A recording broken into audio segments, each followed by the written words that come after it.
முத்தமிழறிஞர் தலைவர் கலைஞர் அவருடைய நூற்றாண்டு நிறைவு வருகிற ஜூன் மாதம் 3ஆம் தேதி நடைபெற உள்ளது.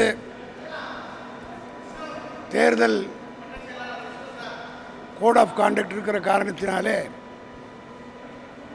4ஆம் தேதி 6ஆம் தேதி வரை தமிழகத்திலும் மற்ற இடங்களிலும் மாரல் கோட் ஆஃப் கான்டக்ட் அமுலில் இருக்கின்ற காரணத்தினால் 3ஆம் தேதி விழாவினை மிக பிரம்மாண்டமான வகையில் திட்டமிட்டபடி நடத்த இயலவில்லை.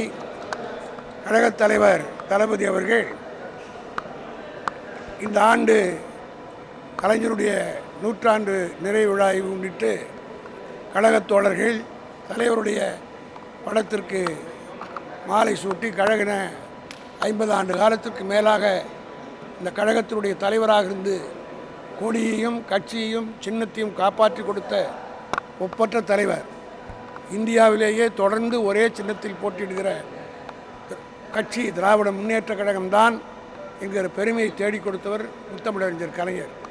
அவருக்கு அன்றைய தினம் அவருடைய இதயத்திலே நிரந்தரமாக குடியிருந்த கழக கொடியினை ஏற்றி வைத்து மகிழ்ச்சியோடு அன்றைக்கு விழாவினை துவக்க வேண்டும் என்று சொல்லியிருக்கிறார். அதனுடைய துவக்கமாக திராவிட முன்னேற்ற கழகத்திற்கு சொந்தமான இந்த அண்ணா அறிவாலயத்தில் அமைந்திருக்கிற கலைஞர் அரங்கத்திலே புகைப்பட கண்காட்சியை இன்று முதல், அதாவது 30ஆம் தேதியிலிருந்து 3ஆம் தேதி வரை பொதுமக்களுடைய பார்வைக்கு வைக்கப்பட்டிருக்கிறது.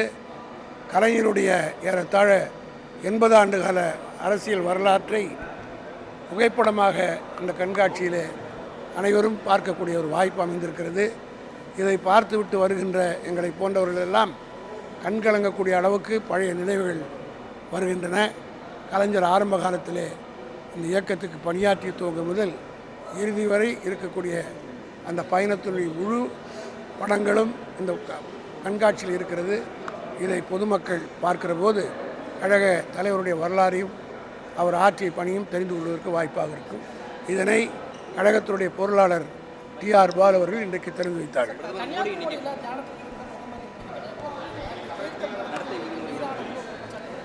எங்களை பொறுத்த மட்டும் அதை பற்றி கவலை இல்லை. தமிழ்நாட்டிலே தேர்தல் முடிந்து விட்டது.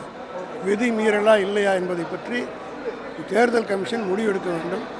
உரிய முறையில் அவர்கள் எடுக்க வேண்டும் என்பதுதான் எல்லோருடைய கோரிக்கையும் திராவிட முன்னேற்ற கழகத்தினுடைய கோரிக்கை. ஊடகம் கார்ப்பரேட் அரசியல்வாதிகளின் கைப்பாவையாக அடிமைகளாக இருந்தது போதும், இனி சாட்டை எடுத்து சுழற்றும் நேரம் வந்துவிட்டது. ஊடகம் பொதுமக்களாகிய உங்களுக்காக உங்களாலேயே இயக்கப்பட வேண்டும். ஊடக சுதந்திரத்திற்காக உங்களின் பங்களிப்பை இன்றே அளித்திடுங்கள்.